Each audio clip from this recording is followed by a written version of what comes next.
नमस्कार, दबंग 24 न्यूज चॅनलमध्ये आपले स्वागत आहे। खेड पिंपरी ग्रामस्थांचा जिल्हाधिकारी कार्यालयावर धडक मोर्चा।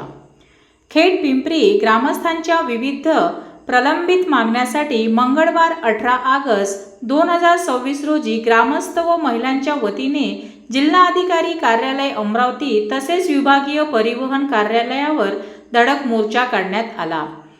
अमरावती ते नेर बस सेवा सुरू करावी आणि तांडावस्तीतील धोकादायक परिस्थितीत असलेल्या काही घरांचे पुनर्वसन करावे या प्रमुख मागण्या यावेळी करण्यात आल्या। खेड पिंपरीचे सरपंच मंगेश हंसराज कांबळे यांनी यापूर्वी अमरावती, धानोरा, गुरव, पापडखेड, पिंपरी, पिंपळगाव, निपाणी, सालोड, मंगरुळ, चव्हाळ, सिंगणापूर, वाटफळी मार्गे नेरपर्यंत बस सेवा सुरू करण्यासाठी निवेदन देऊन सातत्याने पाठपुरावा केला होता।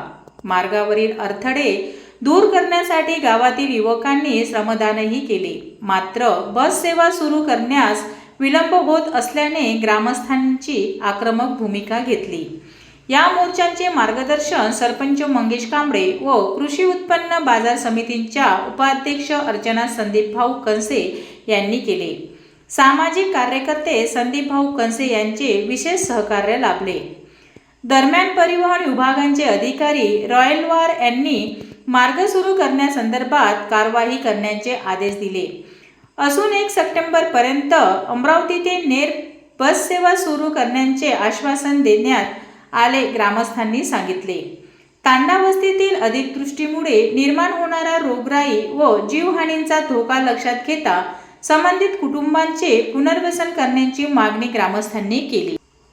मोर्चात दौलतराव विटकरे, सुशील सिरकडे, गंगाबाई विटकरे, वनिता देवकथे, सुरेश विटकरे, ज्ञानेश्वर विटकरे, गजानन देवकथे, प्रमोद राऊत, ज्ञानेश्वर विटकरे, हरीश राऊत, संतोष चौधरी, गौरव चौधरी, विनोद जाधव यांच्यासह ग्रामस्थ व महिला मोठ्या संख्येने उपस्थित होत्या। मी प्रथमतः सांगितलं आमचा परिचय। मी मंगेश हंसराज कांबळे, खेड पिंपरी सरपंच, तालुका नांदगाव, खंडेश्वर, जिल्हा अमरावती आणि ह्या आमच्या कृषी उत्पन्न बाजार समितीच्या उपसभापती माननीय अर्चनाताई कंसे आम्हाला गावकऱ्यांनी असे सांगितले होते की आज आपल्याला कलेक्टर ऑफिसवर मोर्चा काढायचा आहे, कारण यांचा विषय एवढा गंभीर आहे। मी सतत 3 वर्षापासून यांच्या मागणीसाठी लढत आहे।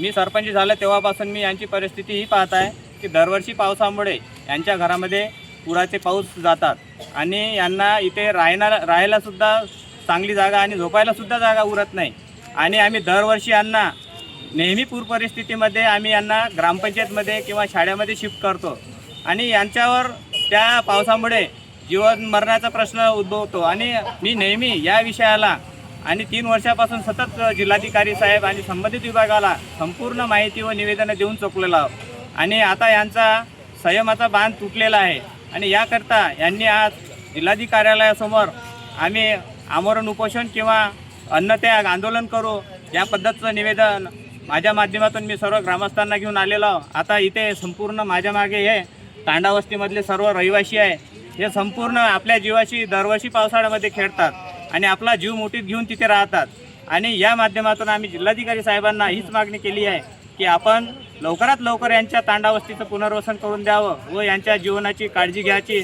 आम्ही आज त्यांच्याशी चर्चा केली, परंतु दुर्भाग्य असं आहे की आज आम्हाला जिल्हाधिकारी साहेब पण मिळाले नाही, त्यांच्याशी सुद्धा प्रत्यक्ष चर्चा झालेली नाही आणि आमचे RDC साहेब पण आम्हाला मिळाले नाही आणि पुनर्वसनच्या अधिकारी मॅडम ह्या पण आम्हाला भेटल्या नाही। म्हणजे एवढा मोठा या गरीब लोकांनी वर्गणी करून खर्च करून गाडी घेऊन इथपर्यंत निवेदन देण्यासाठी आले, परंतु निवेदन घ्यायला इथे कुणी अधिकारी आम्हाला मिळाले नाही। हे आपल्या देशाची एक शोकांतिका आहे व आम्ही आपल्या पत्रकारांच्या माध्यमातून आम्ही एकच विनंती करतो की आमचा या खेड पिंपरी गावातील तांडावस्तींचा आवाज आपण शासनापर्यंत पोहोचावा व यांचा पुनर्वसनाबाबत यांचा योग्य तो निर्णय त्वरित घ्यावा, अन्यथा